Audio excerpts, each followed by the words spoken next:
Hello, everyone. Welcome to the U.S. Research Software Engineering Education and Training Working Group Seminar Series.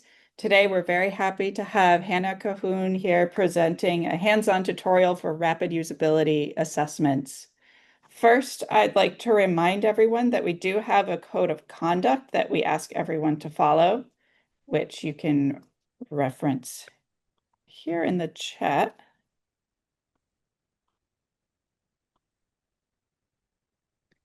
Okay, so give that a read when you have a chance.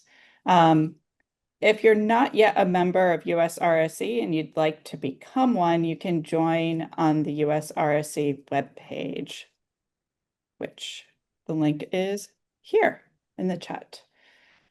Okay, so I'm going to turn it over to Jeff Carver, who's on the USRSE steering committee, to give a quick introduction about USRSE before we dive into the tutorial. So go ahead, Jeff. All right. Thank you. Let me see if I can share. Hold on. Share the right screen.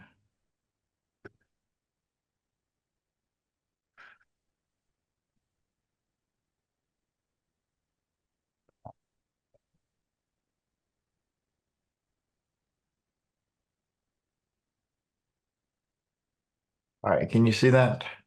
Yep. Can you still see it as a slideshow? Yes. Okay, great. So just a couple of quick updates. So I'm here representing the steering committee. I'm the vice chair. Ian Cosden, who's the chair, was not able to join us today. So I'm going to give some brief updates. And if you have questions or want more information, feel free to follow up with any of us. The couple of quick updates from the steering committee. We're working, the USRC Conference 25 is already well underway in terms of planning, and the posters, you can see at the bottom, the poster submission is a thing that's still open in about a month. So hope people are looking forward to that. And we also are heavily underway of planning for USRSE 26. The steering committee has been looking at the federal funding impacts, and so we're happy to talk more about that with anyone that's interested. We are always looking for contributions for the newsletter. So there's a newsletter channel in the USRSE Slack. And there's a way to contribute to that. So if you have either news items or other things you think the community would be interested in, please feel free to log on to that channel and submit that information so we can get them into the newsletter. A couple of quick reminders. The community and travel funds that we have available, the next deadline is the end of this month.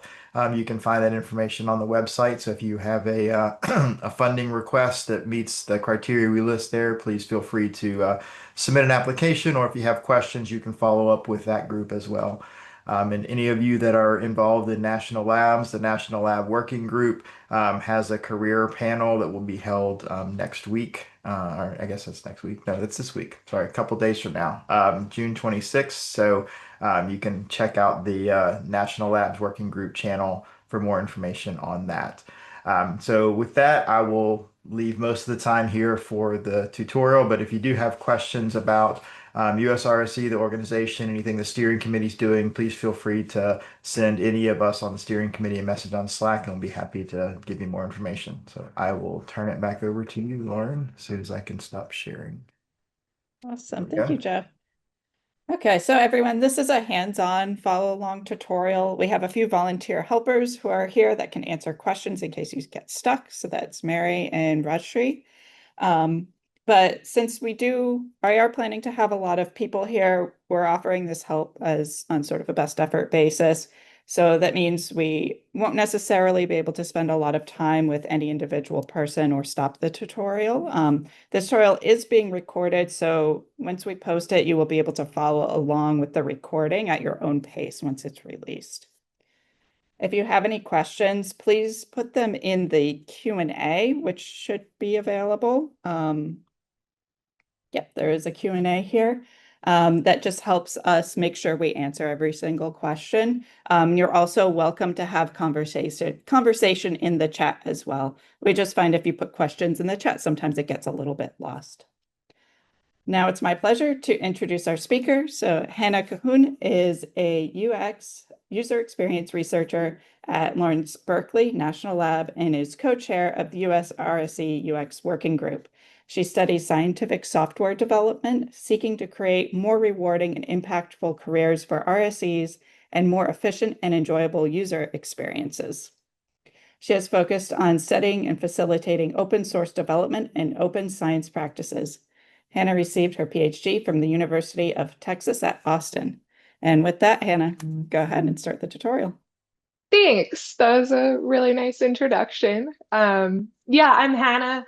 I'll be speaking at you a lot today, leading you through the tutorial. And I am a researcher, UX researcher at Lawrence Berkeley National Lab.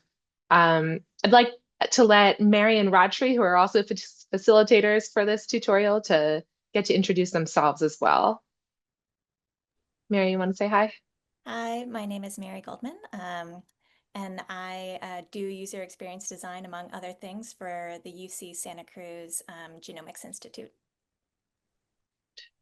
Hey everyone, I'm Rajshri. I'm also a user experience designer at Lawrence Berkeley National Lab. Great to see you all here today. Thank you. And can one of you get the Google Doc on the screen for everyone? Thank you. So just to help orient you all, we are actually all members of the UX working group in USRSC, and we would love for you to join us the third Thursday of the month, not this month because we have this tutorial. So next July, or in Slack, we're the WG-UX channel. Thanks to the Education and Training Working Group for getting us to do this for everybody. And also, I want to thank the Sloan Foundation. They funded a lot of the work that we've done for developing this tutorial content. And we did this also through the instruction of the Carpentries, a group called Strudel, kind of pulled together to put this together. And then the UX working group really ran with it. So thanks to everybody. This is our first time delivering this tutorial, so we would love your feedback. At the end, there will be a survey. If you have ideas on how to make it better, you can share them.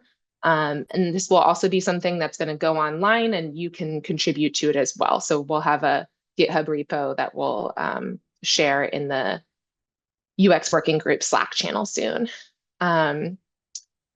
Today's tutorial is meant to teach you to do rapid usability testing. So you should be able to identify tasks and scenarios that are appropriate for that.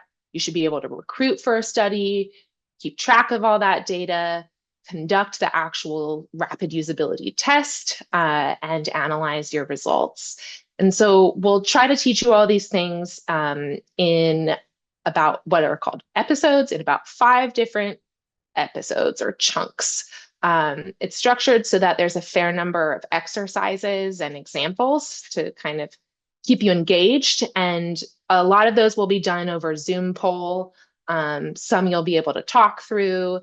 I recommend that you have a place to jot down some notes. You will get access to the Google Doc that is presently being shared on your screen. And we can paste a link to that in the chat. So if you just want to look at it on your own, you're welcome to. You don't have edit access, you have view access. And as we move through the tutorial, we'll keep adding content to this document. And then when the tutorial's over, you'll be able to return to this and see all the resources and information that's linked there. Let's see. So each section or each episode is going to start with some questions and learning objectives, and the episodes end with key points. And those are going to be really helpful if you look back at the document later, but during the tutorial itself, we're only going to talk through the body of the episodes. So you'll see some content that gets pasted in and we'll just skip right over it. You don't need to read along either. You totally can, but I'm going to tell you the things that you need to know, and I'll prompt you to do the exercises. If you do open the Google Doc yourself, I recommend that you do so in a pageless format. It should open automatically that way, but I've heard that it doesn't always. So if you go to the format menu, I think that there's an option to view it as a pageless thing. And then I think, yeah, just one more time, please ask your questions in the Q&A. You can talk about your dog or whatever in the chat. And if you have other questions that you'd like to just say out loud, maybe at the end of an episode or an exercise, or I'll ask a bunch of times if you have questions, you can unmute then or submit into the Q&A. So for now, I think a bunch of you have filled out our welcome survey, and maybe while the last few of you are doing that, does anybody have any questions about today's tutorial?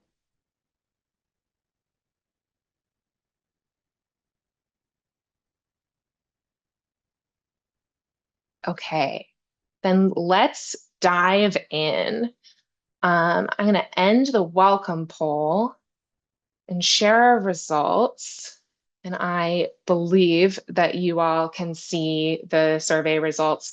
And the main thing that you can see in this particular one is that we have kind of a range of confidences about how to do or like executing usability tests. So thank you all for coming here, especially whoever is completely confident. I'm really excited to like learn from you as well. It's helpful when we're all in a group together and get to share our questions. So thanks for joining us. I'm hoping that you all leave a little bit more confident, maybe a lot more. Okay. So today we're going to talk about rapid usability testing, which is a kind of user experience research.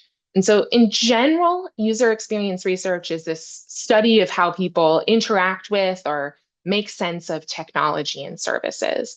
And a lot of the time, your goal is to be improving the usability of that technology or service. So making it easier to adopt and use.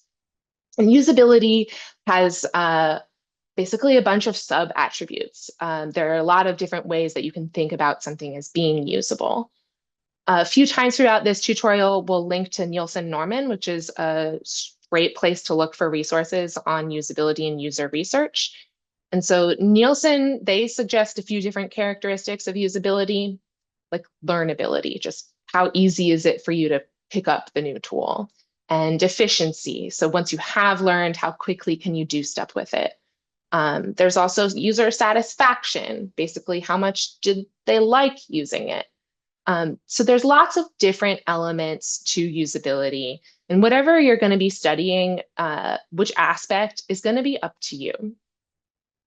We're going to do a bit of a sketch for you to see what a rapid usability test looks like, so you can kind of get a feel for what you're going to be learning to do today.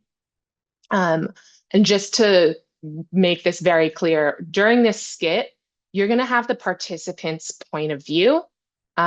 So there will be a point where the researcher would no longer be able to see the participant's screen, but for the benefit of the audience right now, you're going to get to keep seeing their screen. The task that I assign also is for a person to look through the USRSC website. And I do just want to say we are not picking on USRSC. I think no matter what tool or website you're evaluating, you can always have some kind of commentary on how it could be better suited for an individual. But we're just demonstrating this right now. So with that said, we'll get going with our little skit. I'm going to be facilitator, and Rajshri will be my participant in this usability test. So Rajshri, thanks for joining me today. I'm Hannah. I'm going to guide you through the study session. And we're just here to try to find ways to improve the USRSC website. I want to assure you, we are not evaluating you today. Everything you do is great. We're just here to study the website itself. And then during the session, I'm going to ask you to complete a task on the USRSC website, and then I'll have a survey question for you to fill out before we're all done. Okay.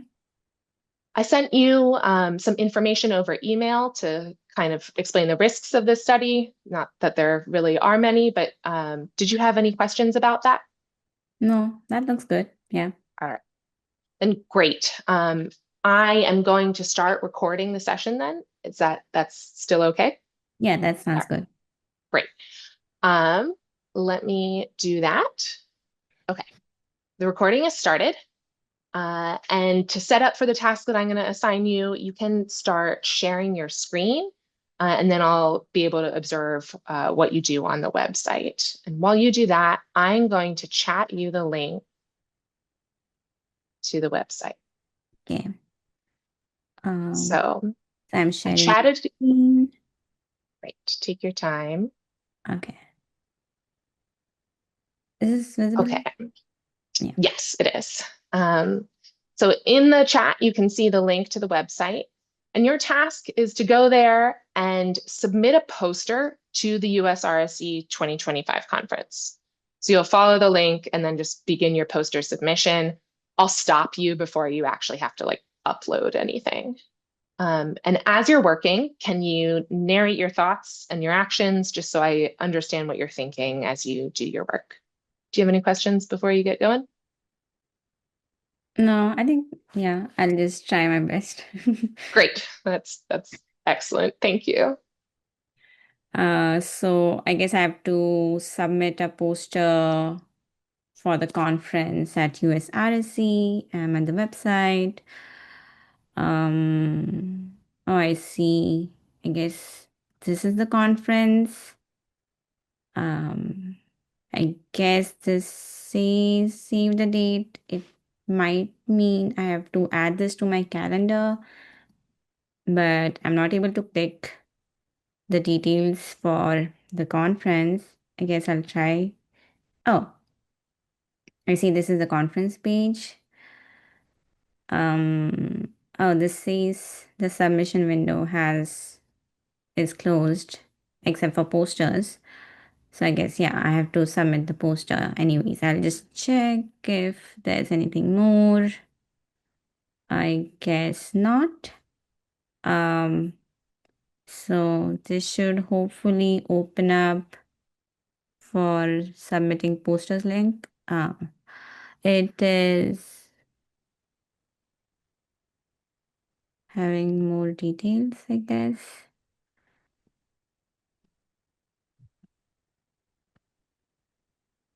What are you thinking? Yeah, I was just trying to get where is posters. I see posters now. I see there's a poster submission template. And I guess I don't see a link to submit a poster directly. I'll try to see if this gives me anything. Okay. It gives me a template. And oh, I think this is the link to submit it. Okay. It says I have to log in. Great. You can stop there. Thank you. And you can stop sharing your screen now as well. I'm going to send you another link in the chat. And this one is to a survey that you can fill out about that task. It's going to ask you for a participant ID, and yours is P4. Okay. When you're done with that, just let me know. Yeah, I think, yeah, the task was okay. It's not the easiest way to find for me, but it was not hard either. That's how I rate it. Cool.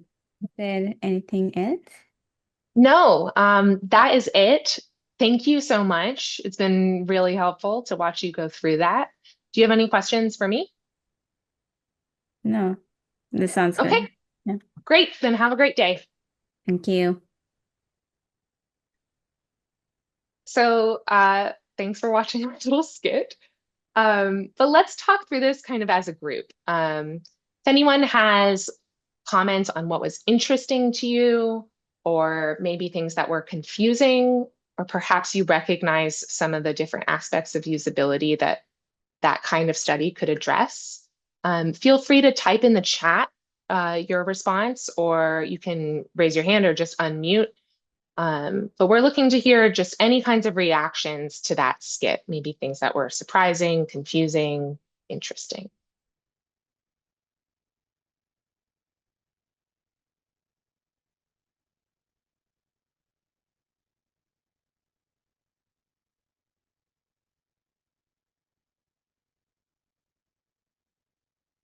Yeah, Errol. I can start to kind of break the silence. I so we can get some people confident. I found it really interesting and always find it really interesting when people have trouble and seem to struggle with like the task that you give them. Essentially, it's like find where you can upload, your poster, and it's not immediately obvious from the homepage. And so it's really great seeing a person like narrate and go through their steps of like how they solve the problem, because if you know where it is, you know where it is, but you don't realize that people don't know where it is until you see them not know where it is. Yeah. It's really helpful to get to hear people thinking aloud in particular. I think you get a lot of data just by doing like the observation, but hearing the way that they're solving their problem can be super informative. And I'm seeing a couple people in the chat as well. Blake's commenting on how we said how we're not evaluating you. That can be really, it's a good recommendation to follow that, to assure the participant that they're not the one being tested. Some more comments on narrating thoughts.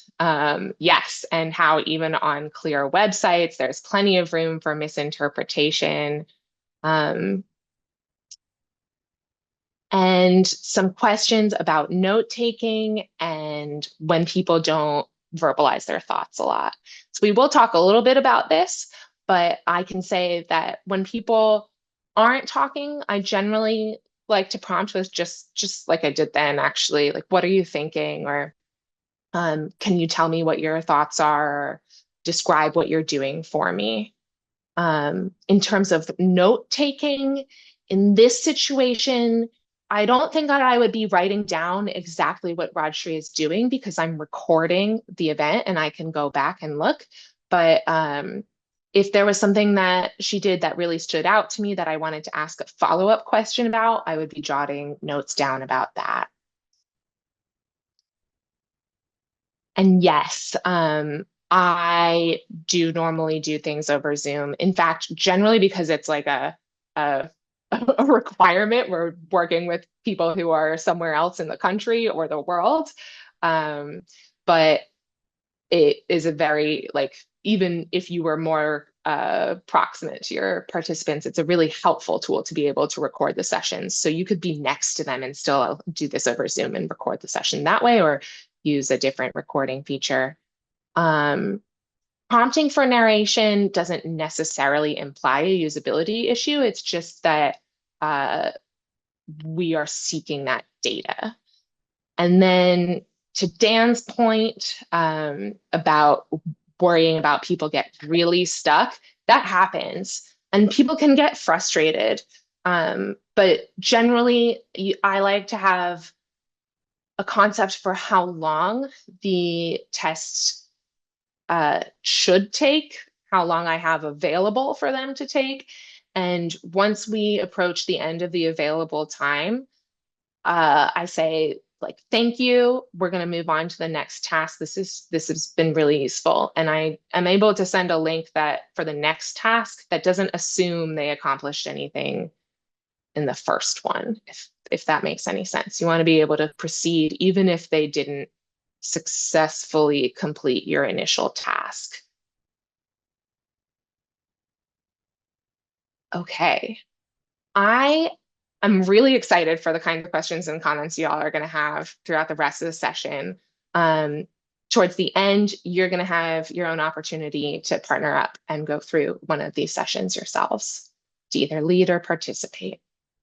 But for now, let's talk about kind of the basics of rapid usability testing and user experience research.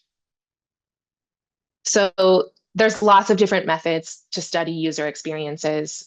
You could do only interviews. You could do participatory design, surveys, A/B testing, card sorting. There's lots of different methods, and rapid usability testing is one of these methods. It's a kind of user research that's fairly evaluative. You're trying to determine what an experience is actually like, rather than come up with new ways to do things.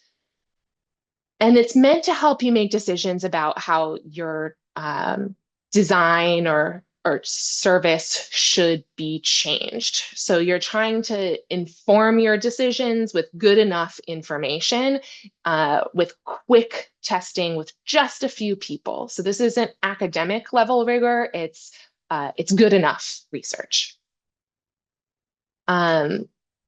When doing rapid usability testing, it's particularly useful to compare different populations or designs. You might be able to see if people in one user group behave differently from another group.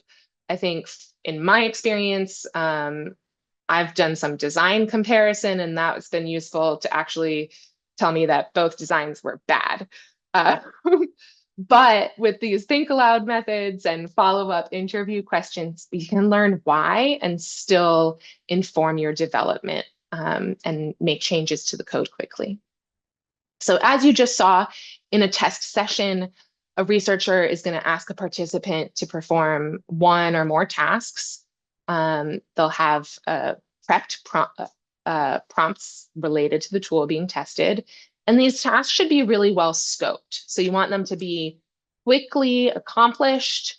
And then it's also easy to interpret the results when it's a bite-sized chunk.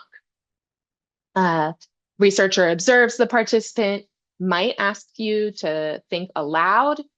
And again, it's just going to be with a few people.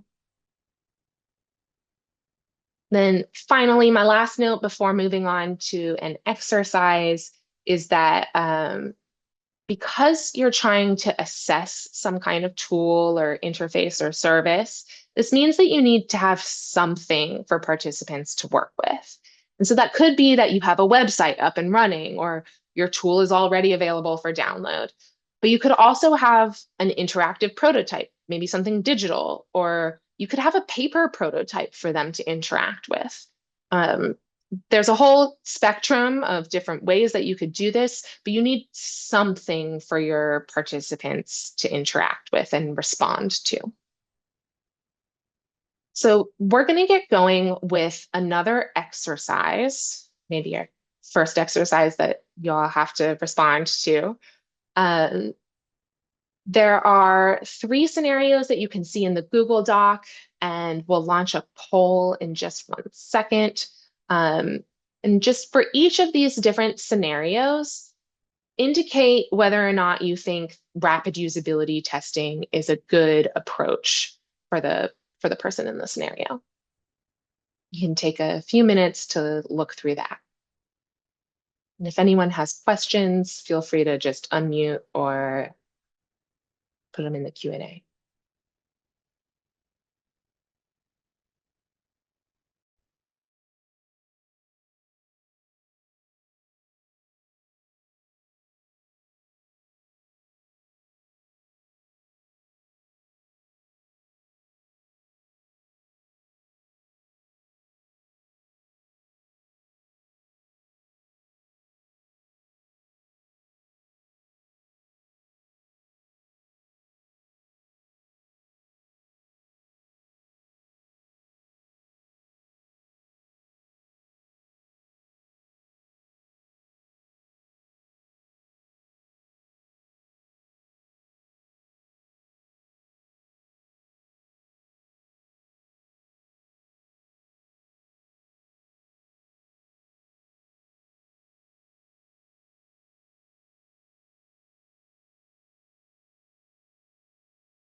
And give y'all another couple seconds to work.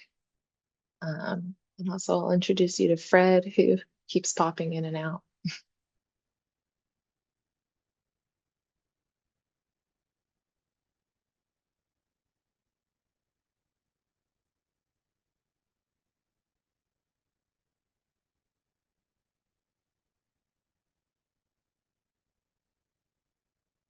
Okay. I'm going to share these poll results with you. So I think that they demonstrate pretty effectively that it's a little ambiguous when it's a good idea to do rapid usability testing. So let's talk through a couple of these. So the first one is Ray, who is going to develop a gold standard data set. And our results here are pretty split between yes, maybe, and no. So I'm going to call it a pretty maybe situation here. Would anyone either just verbally or in the chat like to comment on why you made a particular choice? My understanding is that it hasn't been made yet, and that it, like, if the tool is just assessing something and coming up with an answer, like there might not be that much user interface to it either. So either like if there's a user interface, you have to have like a prototype first, or if it's just like a tool that runs in the background, you probably don't need a user or like a usability check. Or I'm not understanding the problem statement. No, you're totally understanding, Alyssa, and thanks for volunteering. I would agree with you that essentially it's a little early for Ray, because Ray's going to develop something. Presumably, there isn't some kind of prototype or something for the participants to interact with. But if there is anything, Ray could totally get going. I thought your comment about like what the interface is also really interesting. I think especially in scientific software, it can be pretty easy to think that if you're not like clicking through a series of buttons, then there isn't an interface. But as somebody who really can get frustrated when trying to install things using the terminal, there is definitely a user experience even when a tool is running in the background. And so thinking through what that can be like can still be really helpful. But in Ray's case, I think that it is kind of early. Chung, we all seem to like convene around yes, and I'm going to agree with that majority decision. In this case, I think it would be particularly useful for Chung to do a population comparison. They could compare people who are used to using pip versus not. Sam is also a little bit more split. Would anybody like to comment on Sam's situation with their lab mates and helpful script?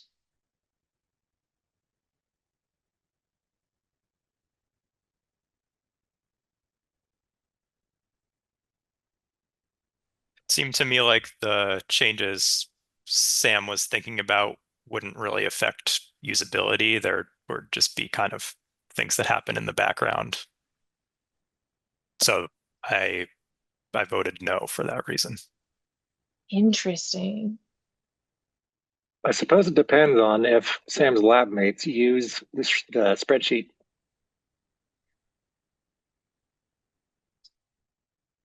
Yeah, if it gets used at all.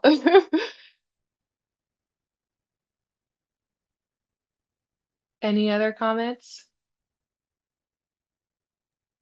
On that one, I think that, having implemented something for lab mates before, I've sometimes just immediately assumed a certain solution would be what they want and then go do it.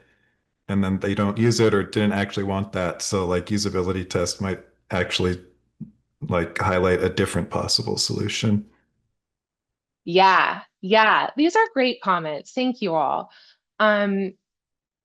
in my, like, when I was thinking through this exercise, spying might be a bit sensitive. That is true. I love spying on my lab mates though. My thinking on this exercise was that formal usability testing might not be necessary because it's just a couple of people. But talking with your lab mates is still super useful. And that's the kind of situation where you could find out, are you actually like going to use this tool? Why or why not? If it's not logged, if you're not going to look at the spreadsheet, that won't make the script more useful, right? But you could find out why it wouldn't be. And then the comments about like changes on the back end, whether or not it affects the user's experience, I think that would kind of be up to Sam to know, right? I would caution that it can seem like you're making decisions that don't matter much, but especially if you're working with people who are new to using the tool, your decisions can fairly significantly affect people's experiences. But in all of these cases, people are able to learn more by talking to participants. So it's not a black and white situation. It's going to be up to you and what kind of information is going to be helpful for you to inform your development process. Okay. We're going to paste in the rest of this episode, which is just other considerations that you can look at later when you're viewing the Google Doc later, and then the key points that kind of wrap this episode up. So just so you know, that's how this Google Doc works. For those of you who are joining late, you'll have access to this Google Doc for the foreseeable future. And so you'll be able to like review the episodes, see what you meant to learn, see what you were meant to take away. But let's get on to episode 2, which is just about prepping your test. And we'll start by talking about defining tasks. Okay. So when you're writing a task or defining a task for your usability test, there are a couple of things that are pretty important.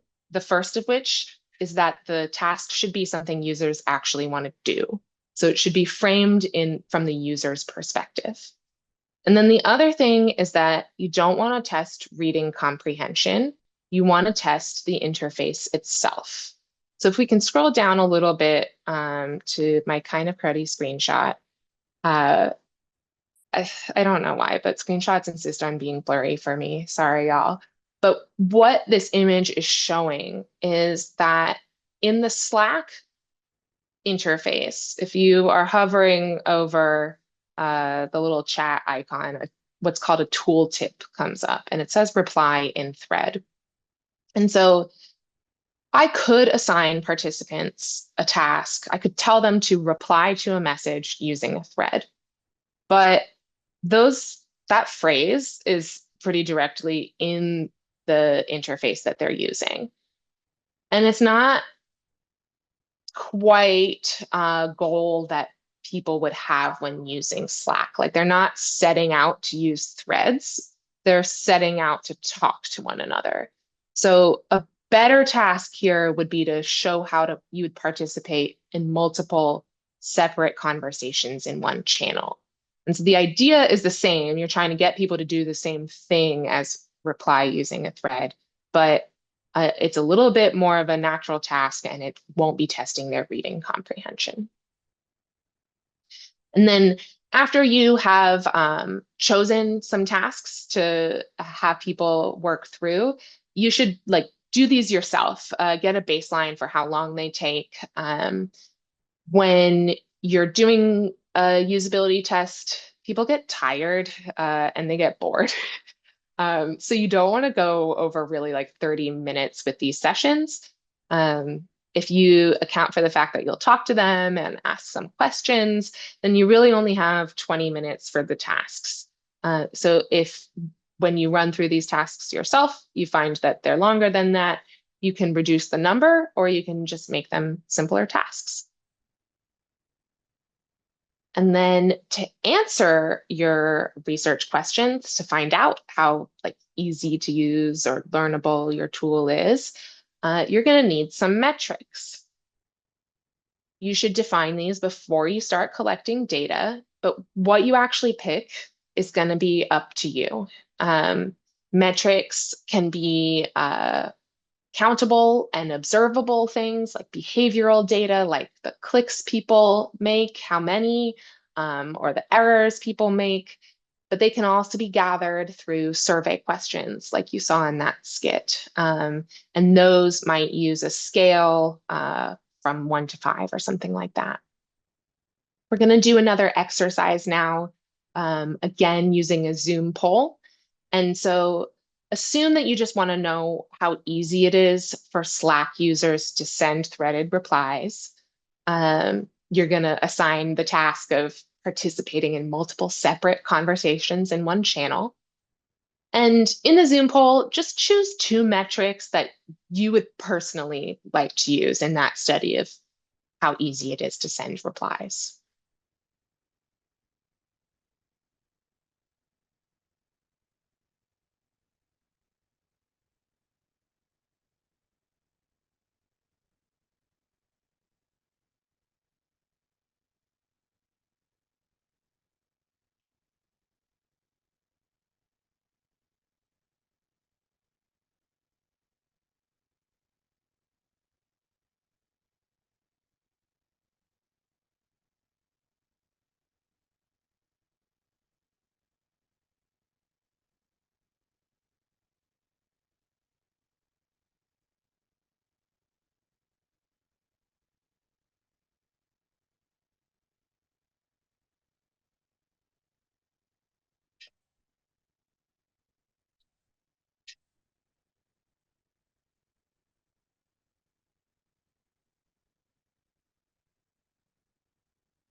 Give you all a few more seconds.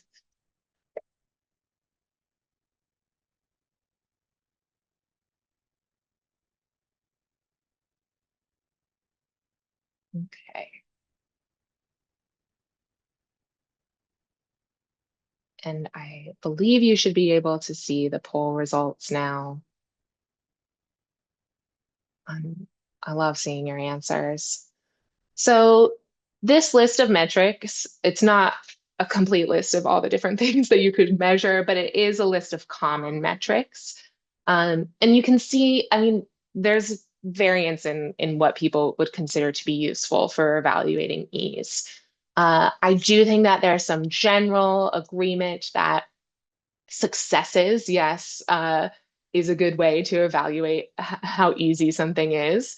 That makes a lot of sense to me. Completion time is also a popular one. So you'd be assuming that if it takes a long time, then somebody is having more difficult time. And that can be especially useful to look at from participant to participant. Because if you have a bunch of people who all take about the same period of time, does that mean that everyone found it really difficult, or that's the actual natural period? So seeing the variance across participants in that case can be useful. And self-reported ease makes a lot of sense as well. That's a single question you can ask, and you get some pretty basic information. And Errol's noting in the chat a good point that completion time does bias against people with different cognitive needs. So that's a definite good point. And I think in general, time can be a kind of tricky one to look at. Idle time in particular, especially if you're not doing a think aloud when you're trying to keep track of what people are having trouble of while they're working. Something else to note here, clicks is another fairly popular choice, but clicks and idle time, drop-off rate, a little bit depending on whether or not you're going to moderate the session, as in be there yourself to observe what they're doing. Some of these are a little bit more easily collected with specialized software. You don't need specialized software to do these usability tests, though. Screen recording is pretty effective and pretty sufficient, but it can be useful. Okay, I'm going to stop sharing, and I want to make one, I guess, move on to another point about successes, really, which is that success can be defined in multiple ways, errors as well. So if I give you a task, you can probably accomplish it in a few different ways, just like this threading example. So in the, again, blurry screenshot, the person with the red box is replying to Chung with a blue box. And the person with the green box is also replying to Chung, but they're not threading, they've just tagged Chung.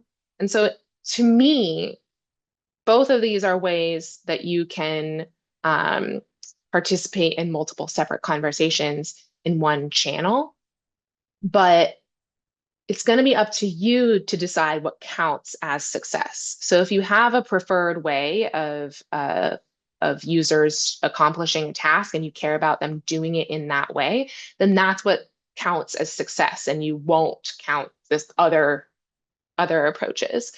But before you actually start your usability testing, you're going to need to like recognize what these different forms of success might be.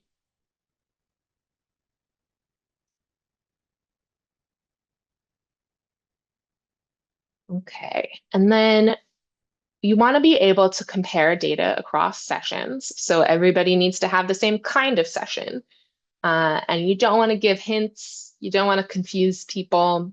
You do want them to feel comfortable talking to you. So following a script and prepping the environment that they're working in can be really helpful to make sure you succeed in these goals. So the script will cover everything you're going to say, and that's also a really valuable tool for other people being able to pick up the study and run it themselves. So we've got an example. This is just a brief script for seeing how easy it is to send direct messages in Slack. And before we talk about the outline of the script, I do want to note the task itself is underlined, and it's a real world goal. It's send a message to Ray that only the two of you can see. And so this doesn't use the phrase direct message from the interface. It's a real world goal that's not testing reading comprehension. So in terms of the flow of the script itself, you'll start with some orientation, move on and like just build some rapport with your participant, and then you'll give the tasks, and then you can wrap up. And then during orientation, it should be familiar to you from really the start of this tutorial and also from the skit that we did. You just introduce yourself and what's happening during the study. You'll tell the participants that they are not being tested, that the tool is being evaluated. You're probably going to conduct this remotely, so you probably don't have direct control over the environment that the participant's using. So during this orientation phase, you can give instructions about how they should prep. So maybe they need to download some dependencies. Maybe they need to minimize applications for like protecting their privacy. You can just help them get situated. And then you'll give the participants a chance to ask questions, and you'll get permission to record the session. During rapport building, you're just trying to make people comfortable talking with you. So orientation tends to be a lot of you talking at them. And then with rapport building, you can ask a question that they can confidently answer. You don't want it to take too much time, but it should be a little open-ended so they can talk and get to feel comfortable that way. So it might be a question about their skill set, about what their role at work is. In this case, it's about their recollections of the first time they interacted with the tool. So these rapport building questions can be data collection opportunities, but they can just be a moment to get people comfortable opening up. When you're presenting the tasks, try to order them so that your highest priority task, the thing you need to learn the most about, is first. But it could be that there's some kind of like logical sequence to the events. So in that case, if you need to do A before B, then you'll follow the logical sequence.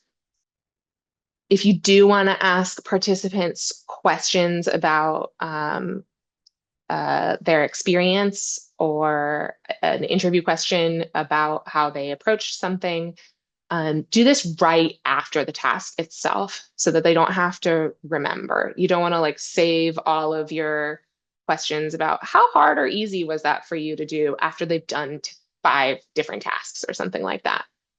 So do it right after the relevant task, and you can put the links to surveys or whatever directly into your script so it's easily available for you, and you can put them in at the place you're going to use them.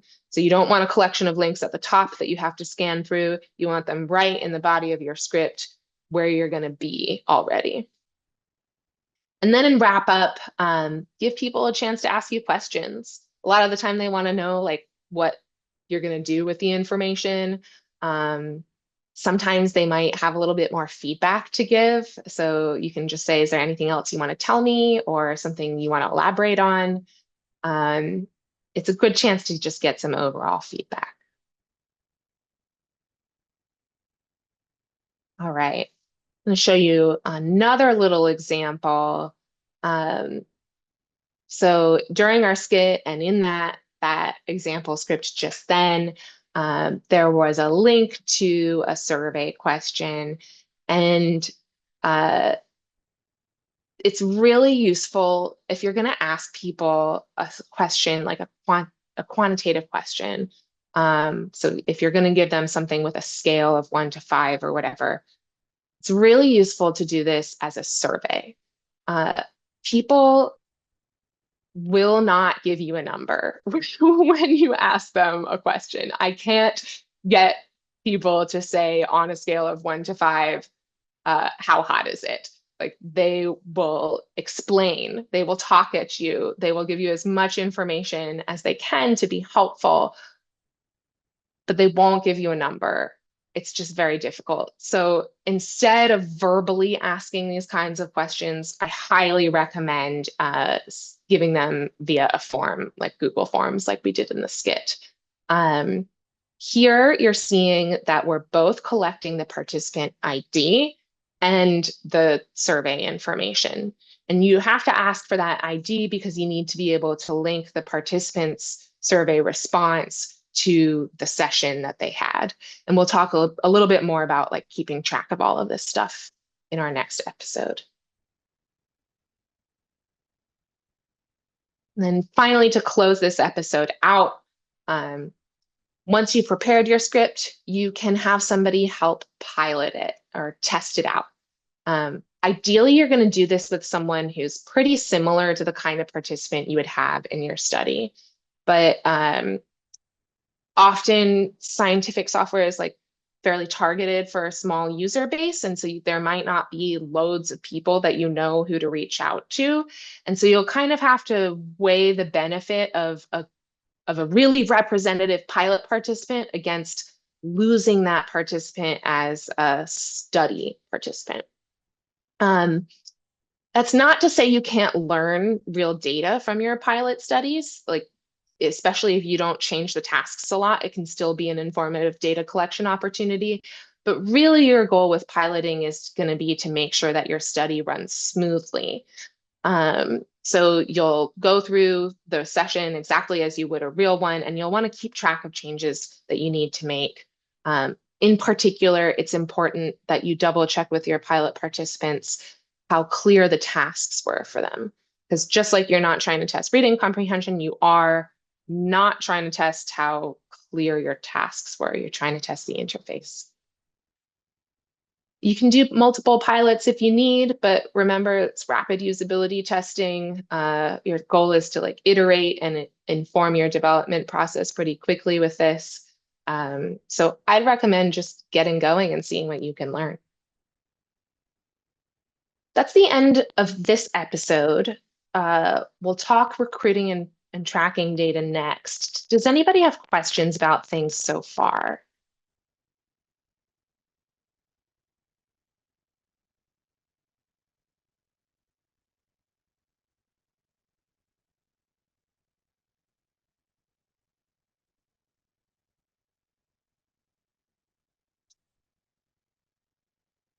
Okay.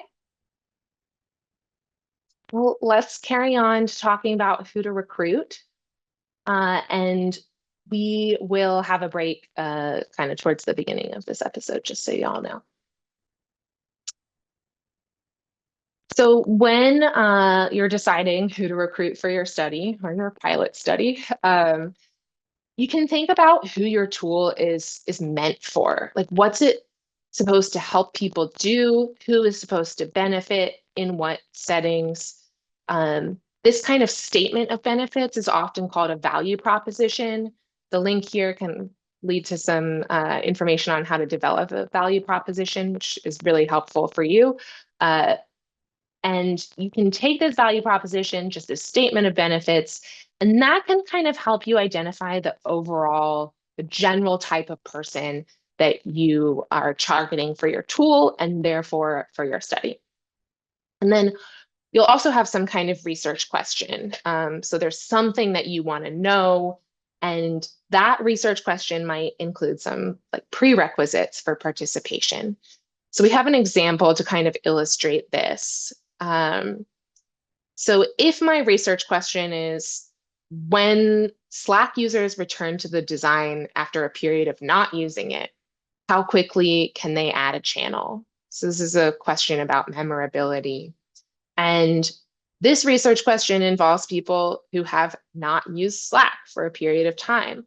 So that gives me a requirement for my target study population. I need people who have not opened the app in some period of time that I would have to define. And my value proposition, or like the good things my tool does, that, because I work for Slack apparently, is that via synced phone, browser, and desktop applications, Slack revolutionizes team communication by enabling seamless collaboration and enhanced productivity in a dynamic work environment. Y'all might recognize ChatGPT's voice there. But the key thing in this one that I'm honing in on anyway is that people are using Slack in a work environment, that's a core part of their value proposition. And so when I am recruiting for my study, I probably want people who benefit from my value proposition. So I want people who use Slack as part of their work. That might not be a hard and fast requirement, but it is probably the general type of person that I'm looking for.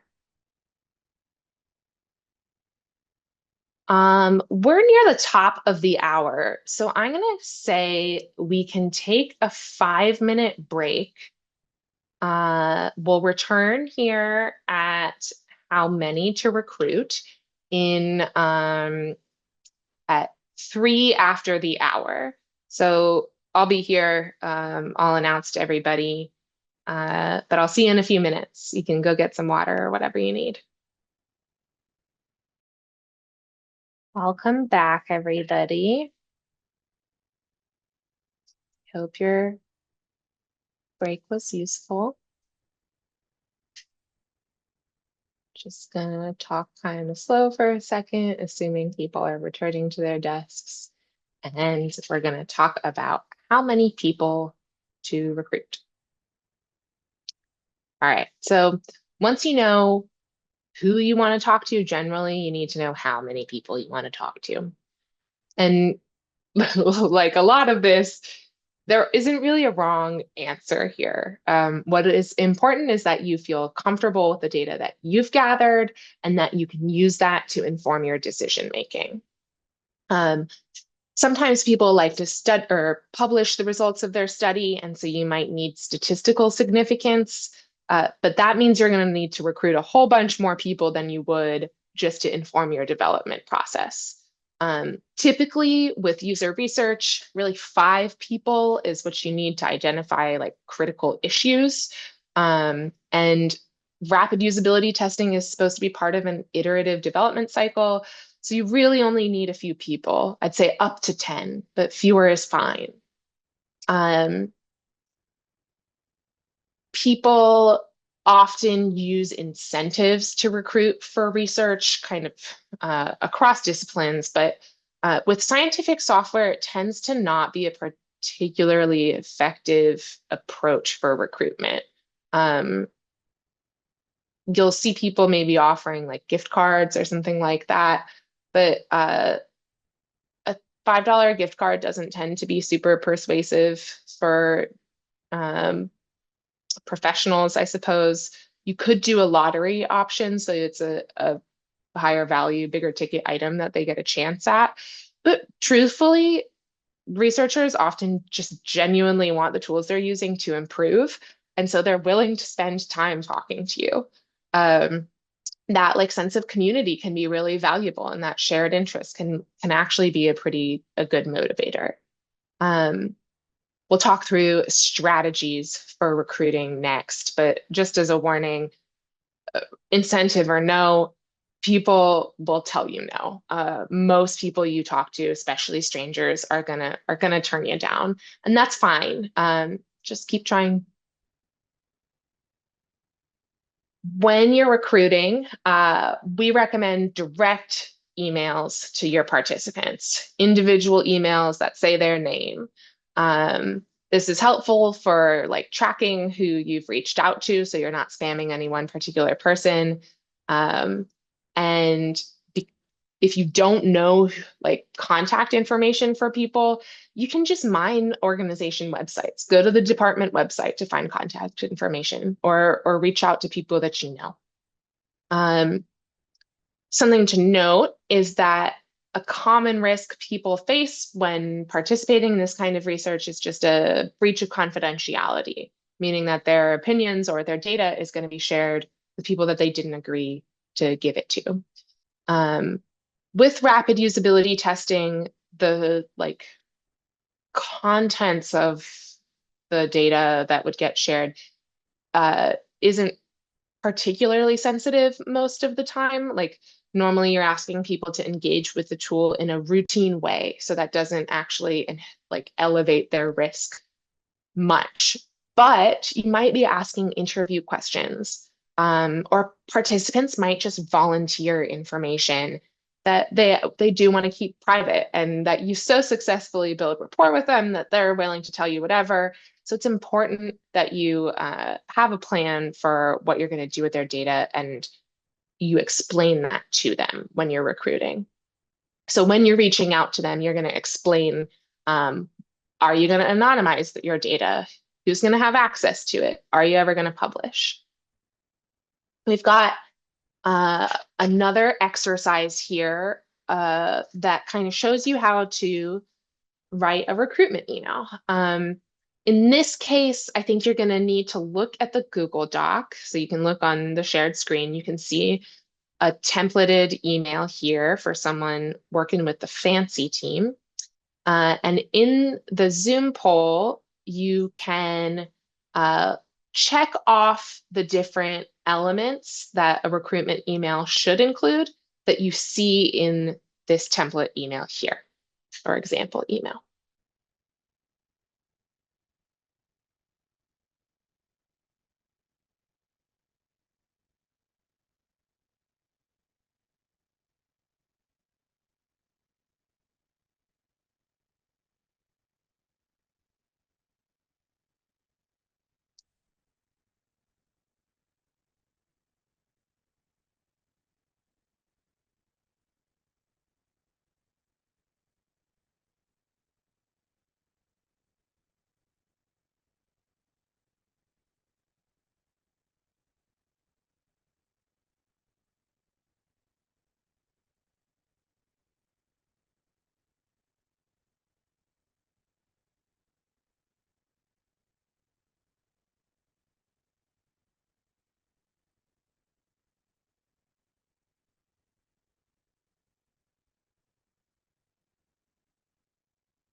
Responses are slowing a little bit. I'll give you a few more seconds.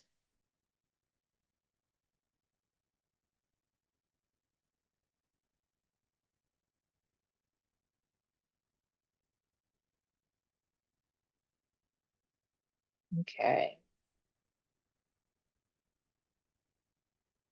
Share the results. And yeah, so this recruitment email hit most of the recommended information. There wasn't really an incentive offered, so that one wasn't included. And there was definitely not a link to a screener question. And maybe you could perceive the being a user as being a requirement, but overall eligibility requirements weren't particularly addressed either. But otherwise, the email kind of hits everything pretty clearly. That's not to say it's the perfect recruitment email, though. Does anyone, either just in the chat or like straight out loud, want to comment on how you might change this email yourself? I noticed that first sentence it says, I'm conducting user studies, which I understand is not the verbiage we want to use with these things because we're not studying the user. That's a good point. Yeah. To be honest, I'd not really thought about that before, but you could just say some research and then not give people a sense of being the lab rat, right? Or say usability studies rather than user studies. Yes. What other changes would y'all make?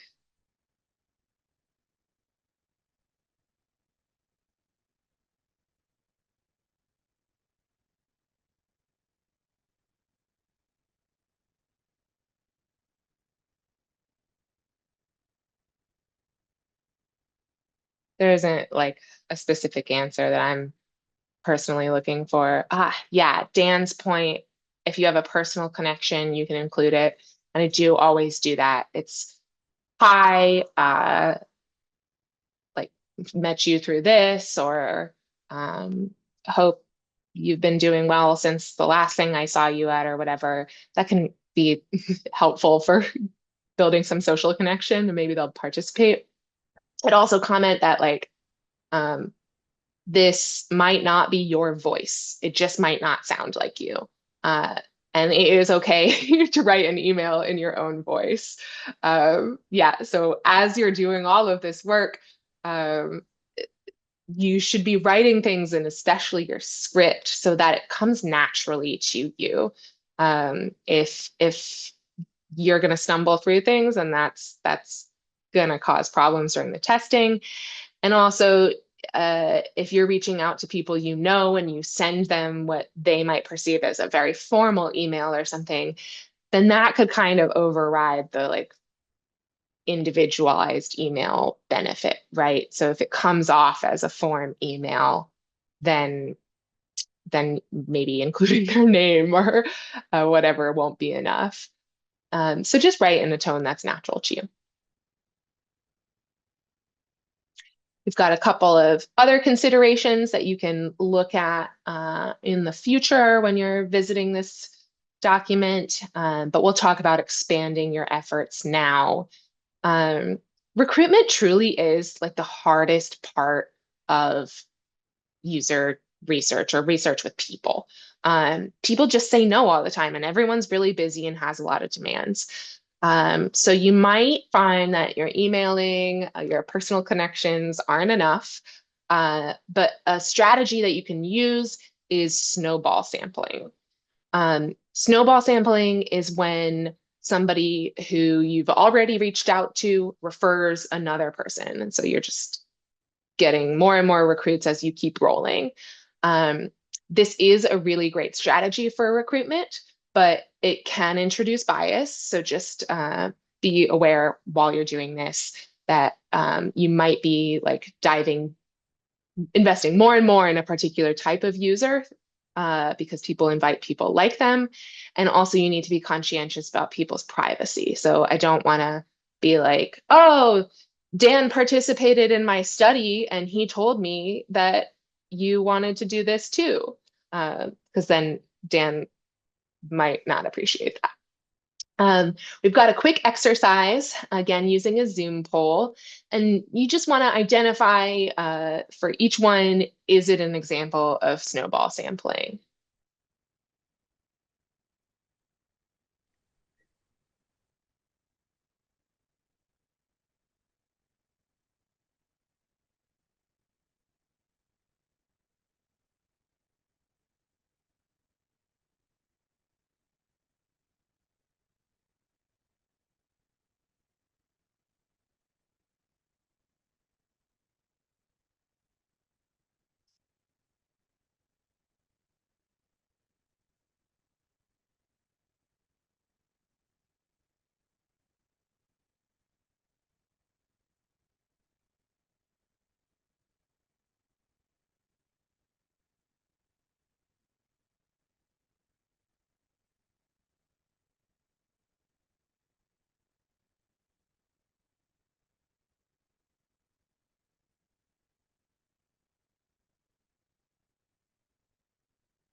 Give you another couple seconds.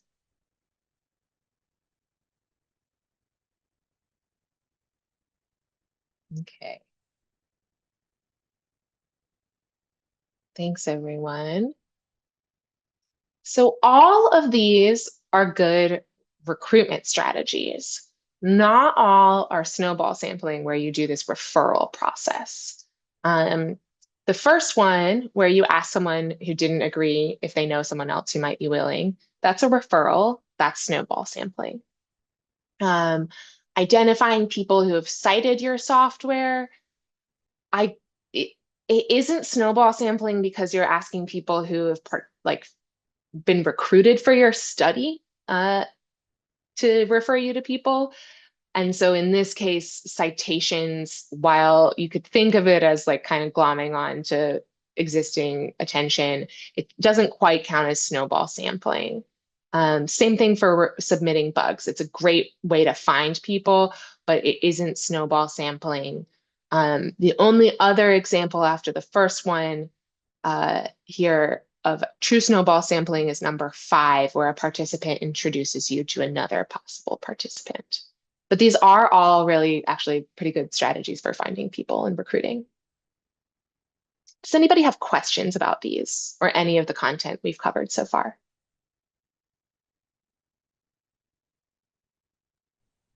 And there's a question from Blake for the content before. Linking out.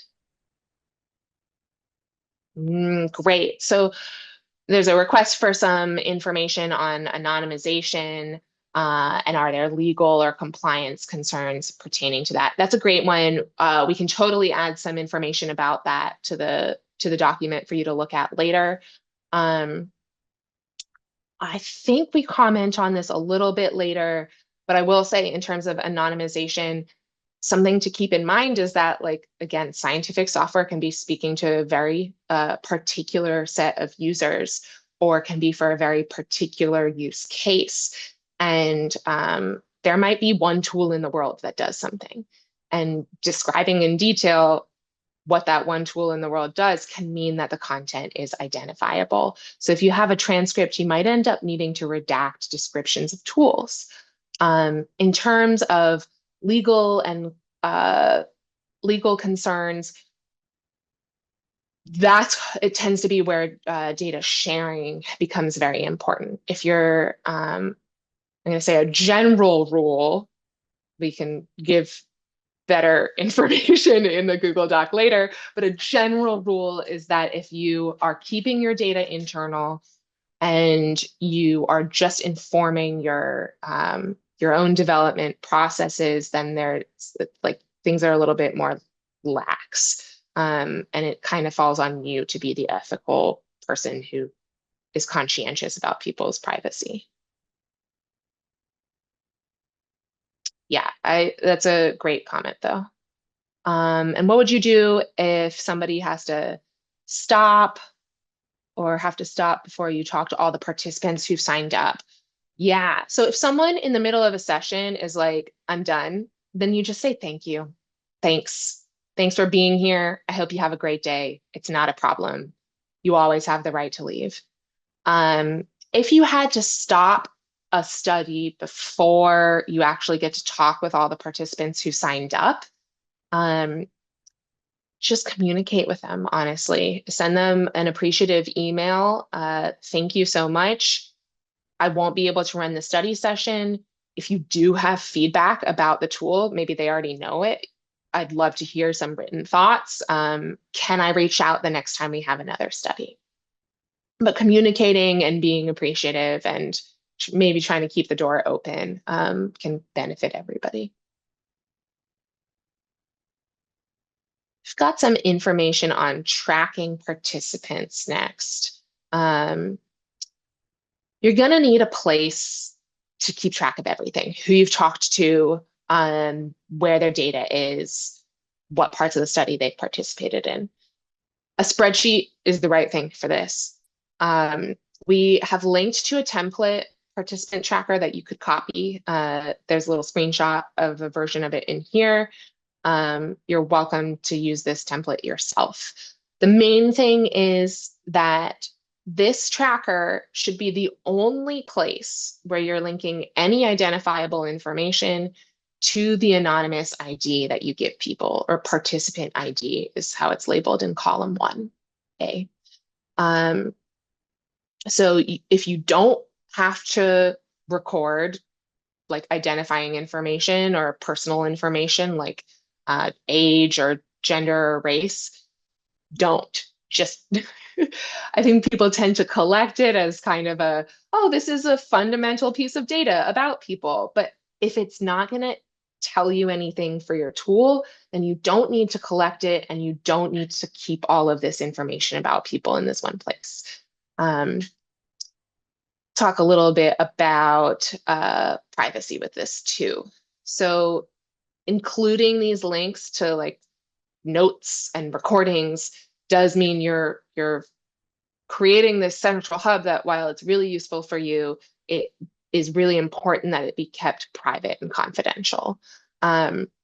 Here we have some screenshots that kind of show a folder structure that you could use. And the main thing to take away here is that you want your participant tracker to be stored separately from the study data. You only want people who were given permission to view anonymous data to have access to it. So you'll need some kind of folder structure that allows you to share anonymous content or findings with your team, but keep raw data, non-anonymized, and confidential information like participants' names separate. So here we're recommending, that you have a research study folder that has some subfolders that are also confidential. And then separately, you have a participant tracking space. I am a little concerned about time, so I'm going to move on to episode 4.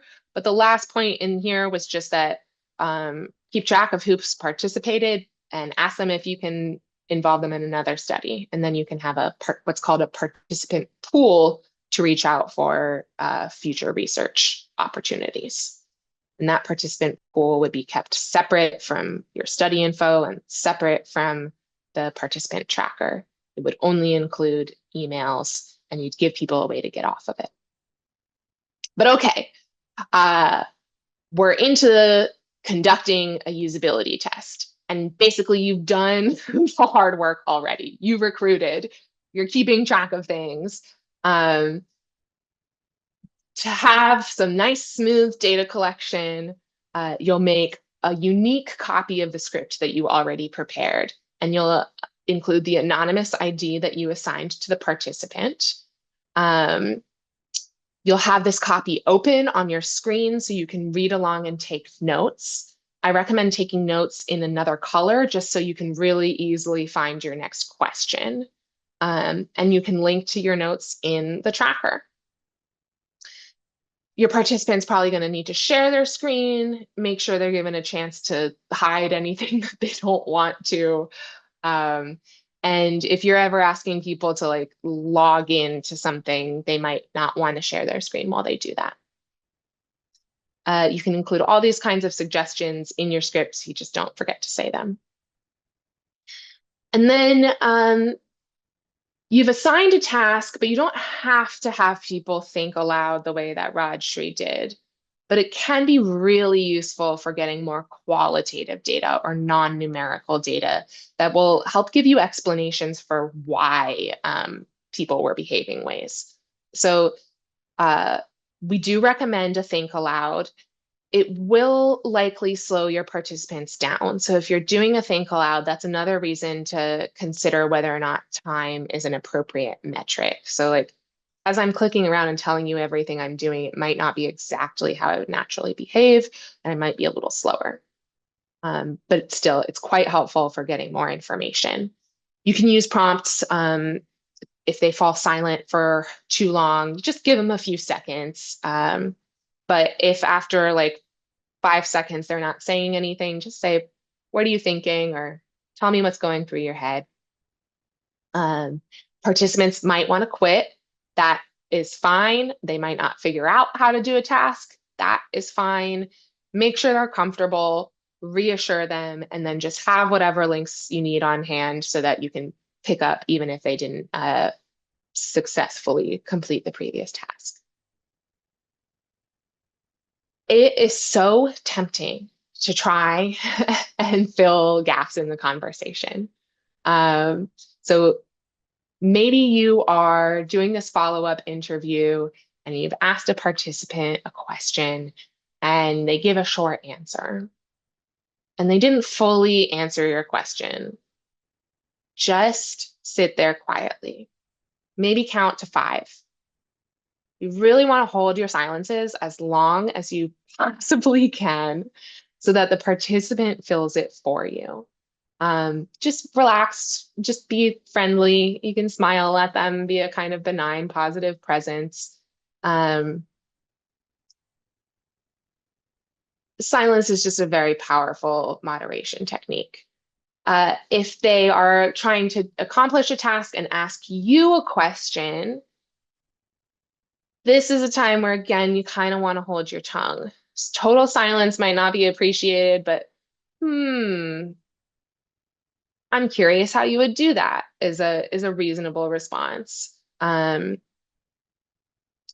a few different techniques that you can use to try to non-committally encourage people to solve their own problems. And so one last thing you might try is just, I'm really curious how you would approach this problem. Okay. You all are going to do your own rapid usability test. We'll put you in breakout rooms, and you and your partner are going to be facilitator and participant. You can assign whichever role you would like. If you have time, you can swap. So you'll read through the script that's here. You might want to take notes, and we're just going to talk about this when time is up. Does anybody have questions before you go into your breakout rooms?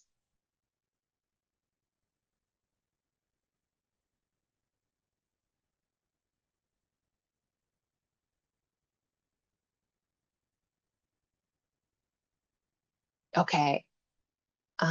We'll be here for you if you do. And Should I create the rooms? I think I can, I have the window open, I can do it. Okay. Okay. I think we might have one room that has 3, in which case try to rotate if you can. And actually, if you're in a room with 3, one person can be note taker. Okay. Yeah, I think we have one person who has to leave early. David has to leave early.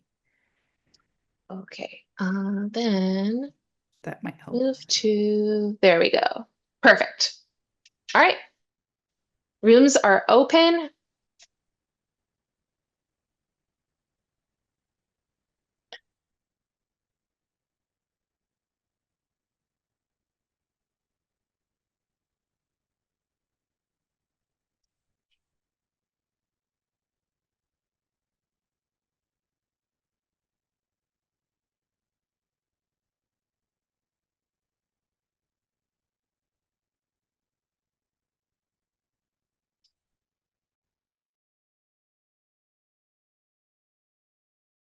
Should we post the link to the script again, just in case people haven't been? Yeah, I think that would be good. Maybe when they return. Well, I think if we put it in now, because then they'll have the script to, because I don't think there's very many people on the dock itself. I think they're looking at the sharing. Oh, you're right. Okay, I see. Everyone in meeting. And if I go to, actually, I have the wrong link. So Rodri or Mary, if you get there faster than me, linking to the actual exercise is what I'm trying to do. Sorry, which one? I am seeing on the rooms. There are, I think, 2 rooms which have only 1 people. We might need to change them up. Okay. Move to, Yeah, I think you can move them to a different room. yeah. Here, I think I can do it. I gotcha. I got it. Okay. I think Jenny just moved. There we go. Okay, cool. Sorry. I hope people don't mind just getting tossed around. Yeah. Uh, Yeah, well, now we have a room with 3. I So think, maybe, yeah, the room 3 has only Marlene active, I guess. yeah. So I think if we move Jenny to room 3. well, I don't want to keep moving people around, to be honest. Okay. So maybe let's move Marlene to 4. There we Okay. go. I think that just happened. Yeah. Sorry, Hannah, what were you asking me to paste? Mary got it, so we're good. Okay.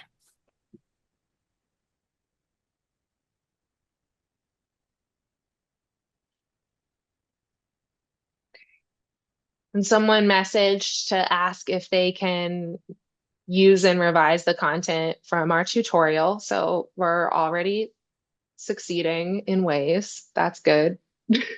Awesome. Yeah.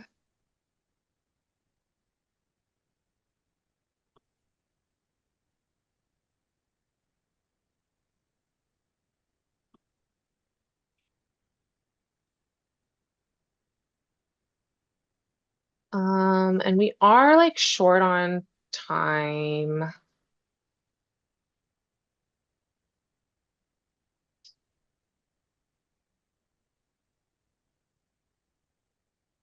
Let's paste the rest of the episode, and I'm like not even going to comment on the fact that that happened.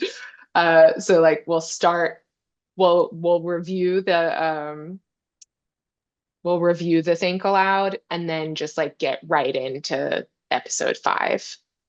People might be reviewing the content, so we might need a big spacer or divider in between. What do you mean? Are they using the content right now to do the usability study? Well, so when the breakout rooms are over, we can paste the next content in.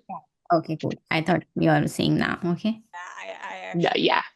so sorry. What else? I don't know. I don't think it's that Fine. big of a deal. Too late. Yeah, I don't want to like delete and then put it again. So yeah. I think it's fine.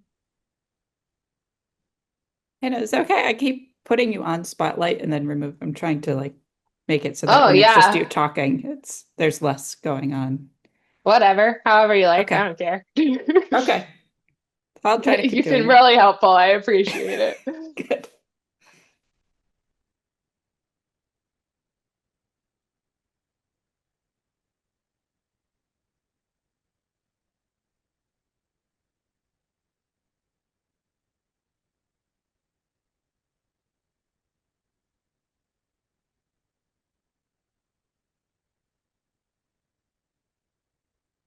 Welcome back to some of you.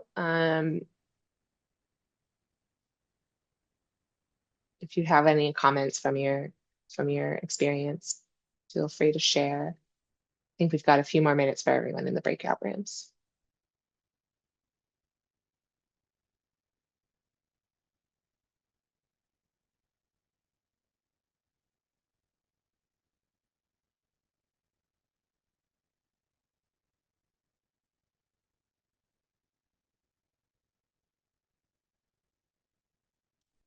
Or Marlene, I think, is left alone again.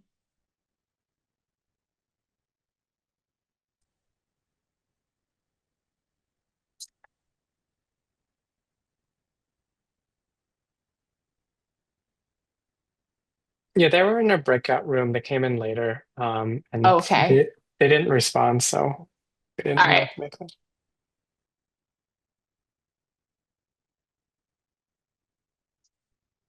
The like info on breakout rooms as a co-host is kind of unclear.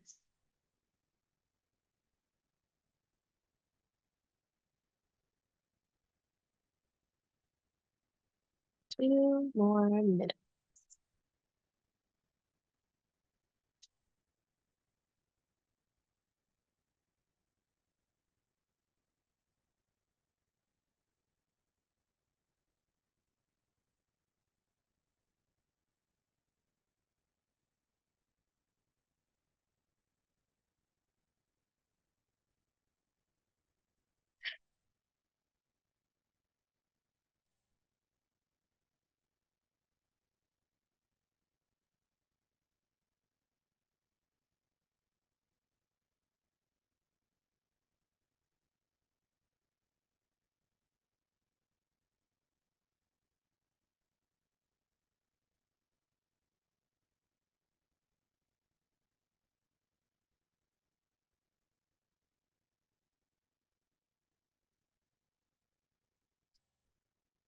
So to go through to like review the rest of the content or to review the exercise, I want to let everyone talk through their actual experiences, but then we have basically like the whole analysis episode left.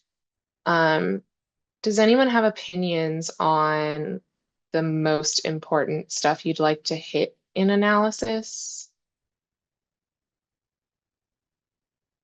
And that question is posed to literally everybody who is in this room right now.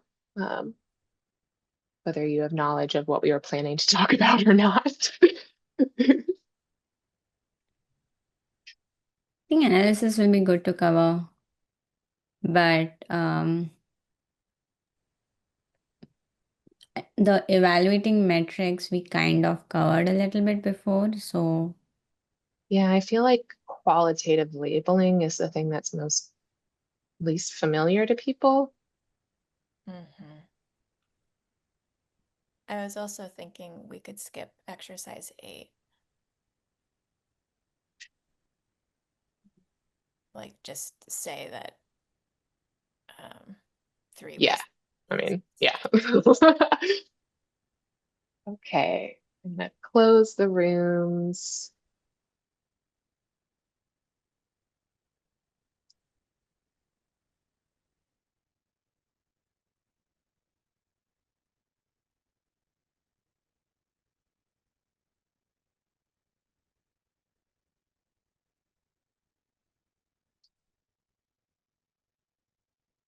Welcome back to those of you who are rejoining us.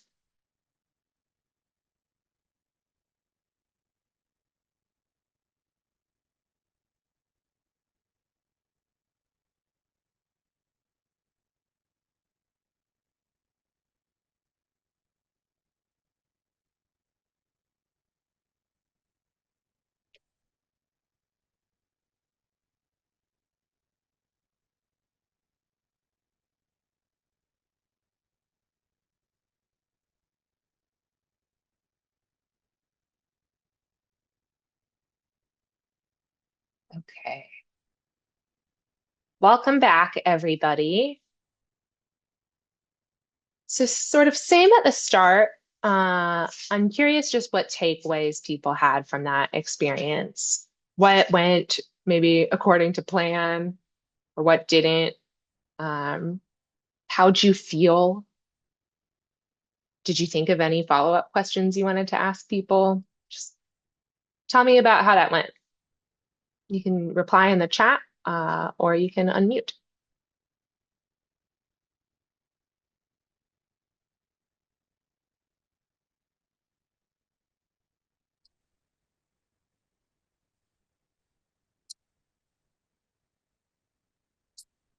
I guess as the facilitator, I was taking a lot of notes, which kind of turned out to be just like a narration of what they were doing, which probably isn't very helpful.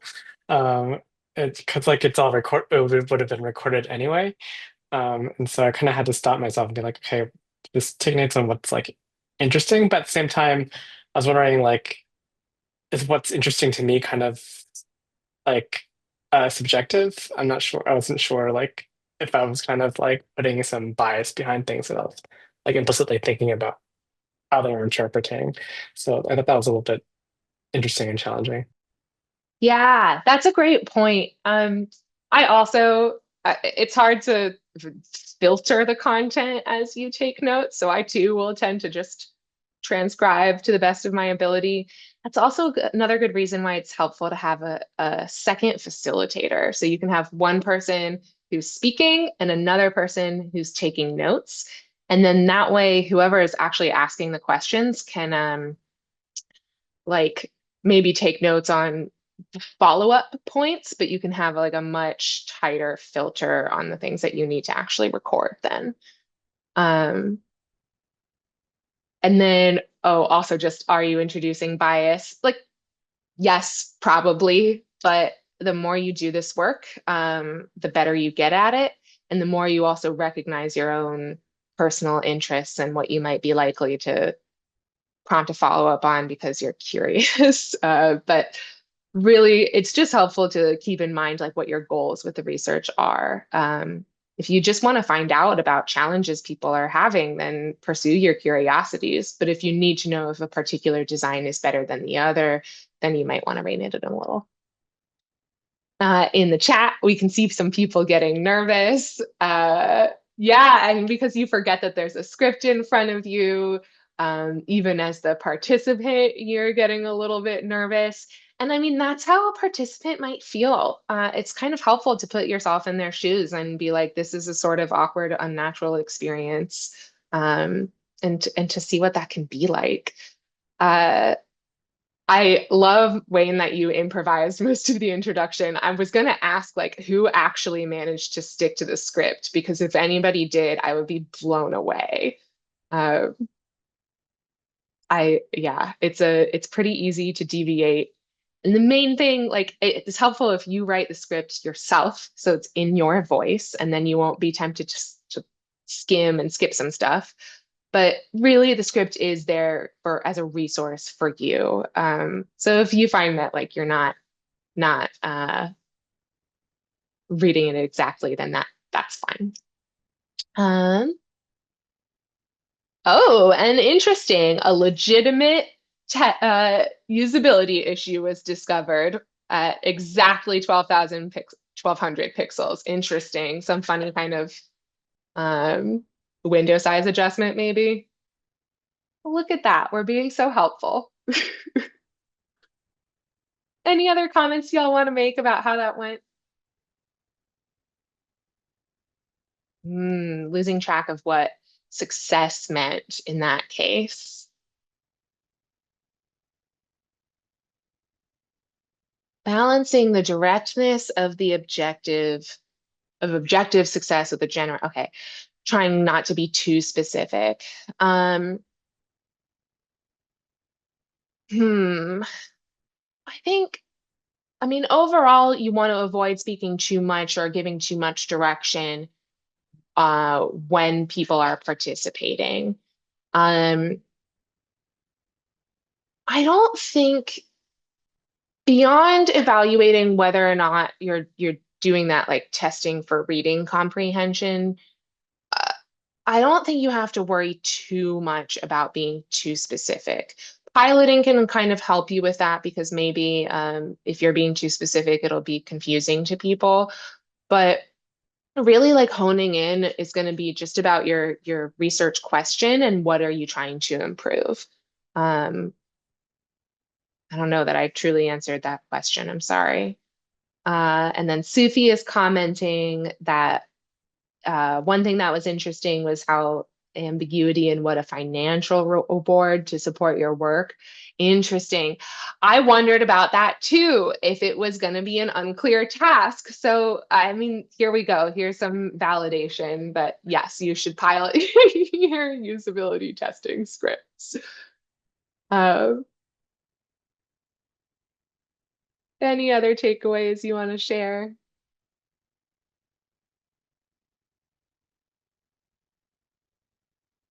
The travel grant and mention a letter. Interesting. I did anticipate people finding the community funds. That is what I was expecting people to find. But again, I think this is showing like nobody piloted this task for me. So you're kind of seeing how that task might have been better phrased for participants. All right. We've only got 13 minutes left, and that is not as much time as we need to get through the final episode. This Google Doc, we will put in the full tutorial content. So you'll be able to reference it and like see the full tutorial content later. And we'll put in some commentary on like where there might be right answers to some of the exercise questions or things to think about. So this will remain available to you going forward. You can use this in your own work. Feel free to take and modify it. That's totally fine. Soon we'll have it up on GitHub, so you'll even be able to access it there. But I do want to get into analysis and reporting a little bit, especially because working with qualitative data can be kind of disorienting for some people, especially if you come from an experimental background. Working in a subjective kind of space can feel, I say from experience, it can feel pretty uncomfortable at first. But you will have collected a bunch of qualitative data doing these rapid usability tests. That's either because you recorded the session or because you did a think aloud and also have that. So recording with Zoom allows you to get a transcript of your data. You'll need to clean that up and do some anonymizing work on it. But then when you have your like tidied transcript, you can do what's called coding. People also call it labeling, and to be less confusing in this space, I'm going to call it labeling. But when you label your data, what you're doing is you're taking like this really dense qualitative information, your whole transcript, and you're representing it at a more abstract level with the labels. So the labels you apply, they're meant to represent your data so that you can kind of see it in different facets. You'll do this in an iterative fashion, so you can label your first participant's data before you've even run your second participant's. And then when you label your second participant's data and you think of new things, you can go back to the first one. This is okay. You're just trying to do your best to represent the data. I'm thinking now that I'm going to add a link to a resource on thematic analysis as well. That'll be useful for y'all. But let's look at an example of a coded think aloud. So in this example, you're seeing in the quote column, this is the transcript from a portion of somebody's think aloud, and it's P1, it's labeled on the left. And then there are 3 columns on the right that are part of our coding scheme, meaning that we said, I am definitely going to capture certain information. I'm going to capture stuff about the task. I'm going to capture stuff about emotional state. And I'm going to capture stuff about whether or not there was a memory, the participant had a memory issue. And I, as the analyst, am deciding what labels to apply. But what you'll do is you'll read through your transcript, and for each chunk, maybe like a sentence, maybe a paragraph, whatever level is most useful for you, apply some labels that describe it.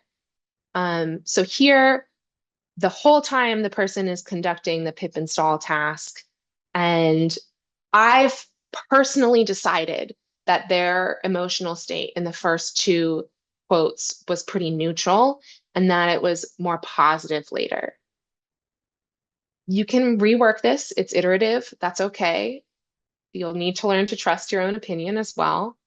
And I can say that on the memory issue, this one is a little bit clearer because the participant says in the second line, I can't recall. So I marked that one as yes, they were having a memory issue. If you have a coding scheme, you can create a code book.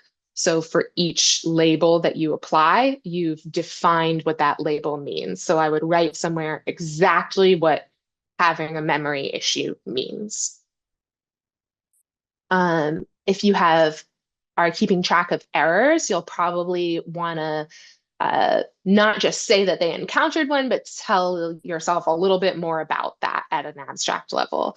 So you might categorize them in your coding scheme. Sometimes people use like error types like a failed attempt, misnavigation, whatever kinds of errors are applicable to you and interesting to you are worth keeping track of. I do recommend assigning a severity to the errors. A common scale is critical, which means that you just like can't do the task. Moderate is that it slows them down or they get kind of frustrated. And minor is like just a little bump and you keep going.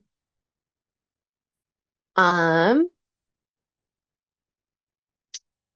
trying to skim through the rest so that we have the most important information covered. But while I'm doing that, if anybody wants to ask a question about labeling, please go right ahead.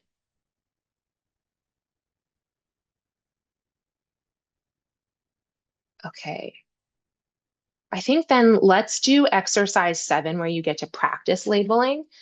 So in this exercise, we have a quote from a fictional participant. They were thinking aloud. And just read the quote a couple of times. And then in the Zoom poll, come up with a label that you might apply yourself. There's no wrong answers here, but you're labeling to represent the data as best you can.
Give you a few more seconds. Just put in like 1, maybe 2 labels.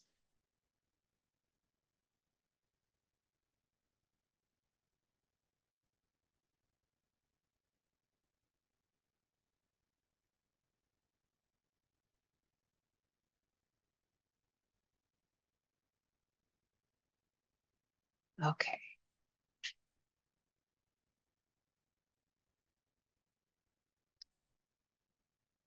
Share results. But this isn't.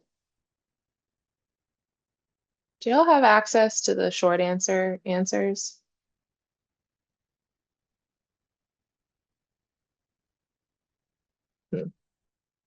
Previously, I've been able to share the text responses that people gave. You see your own response.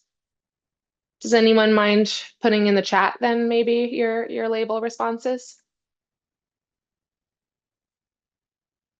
And how do you feel about this? Were you a little uncertain maybe? Or did you feel very confident as you chose?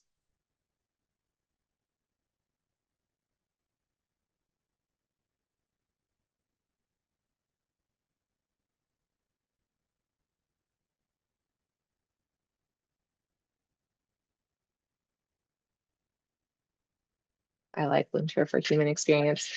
Well, some reasonable choices here. Yeah, I understand that this coding in particular can be a very uncomfortable process if you're new to this. I love that confidence was one of the labels that you chose. That makes sense. So if you're just like, the main thing is that you want to apply whatever scheme you have consistently. And so that's why if you have a coding scheme, that can be really helpful. Maybe your definition of a label changes over time and you need to adjust it and then go back and adjust those codes. That's okay. Jonathan's got here, yeah, describing what's going on. So in this case, this is a nice like walkthrough of the user journey, essentially. What are they doing while they're working? And that can be really helpful for you to figure out each phase of what people, like each step that's going on. There aren't right answers to labeling. It depends on what your personal interests are. I might label this with failed attempt or review for correctness, maybe like severity :minor. I like to use colons, so I have a high level code, just holding a paintbrush, a high level code like severity, and then a more granular one like minor, moderate, or critical. We only have a few minutes left, so like I said, we're going to paste the rest of the content into this Google Doc so that you can look at it yourself later. For now, I think we might need to go ahead and just launch our exit poll. But if you have questions, I would love to hear your thoughts, concerns, reflections on today. Yeah, how's everyone feeling?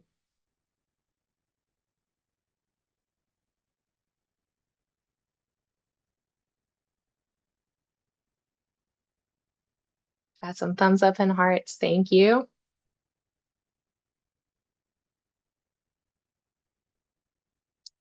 Thank you so much to our facilitators, Mary and Rajshri and Lauren, Jeff, the UX working group. Thank you all. And thanks to you all for participating. You've been like a really active and very interesting group to work with. So thank you. This has been really great. To wrap up, like I said, you're going to have access to the Google Doc. We would like to continue revising this material. So if you have feedback, you can share it in that survey, but you can also message me on Slack or join the UX working group and give it there. We would love to hear it. We meet Thursdays, the third Thursday of the month. You can find that info on the Slack channel. Our Canvas says it all. Thanks, everyone. This has been really great. I'll hang out here to answer questions for the next few minutes if you have any.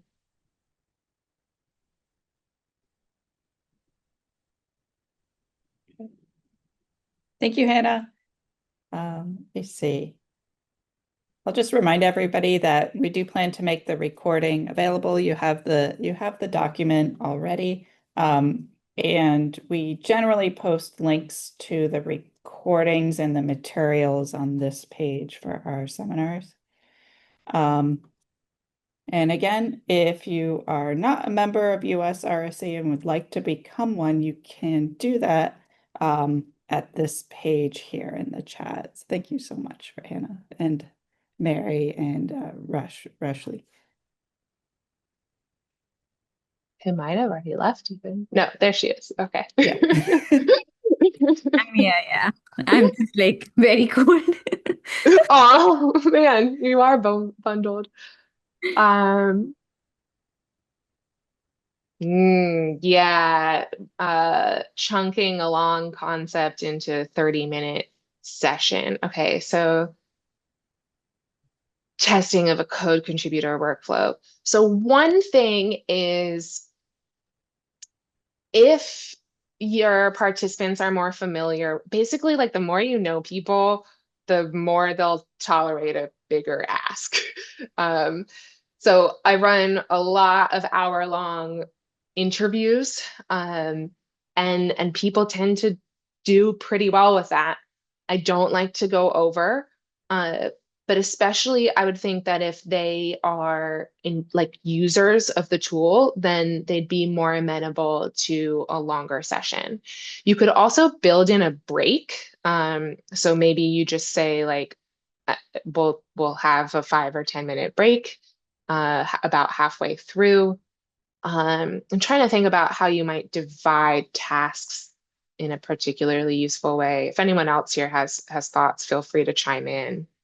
I was just going to remind something that you actually said before, Hannah, is to start midway with like a link where you're partially there, if that's possible. So like, you know, do part of the task for them essentially, and then start on the second half or whatever.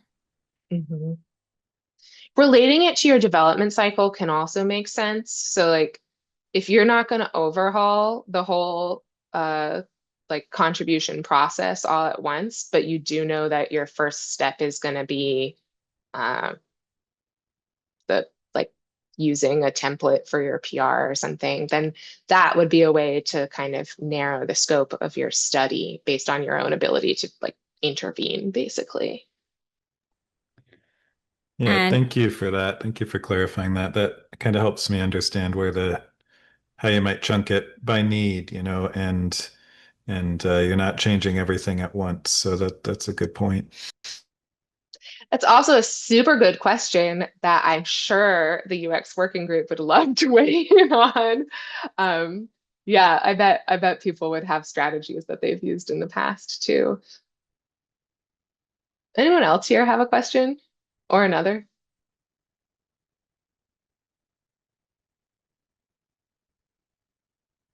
Glad you found it useful, George. Thanks for joining. If anyone noticed anything that did kind of like assume prerequisite knowledge, we would like to take that out. So if you felt like you were supposed to know something already, please let us know what that was, and we can make it more approachable.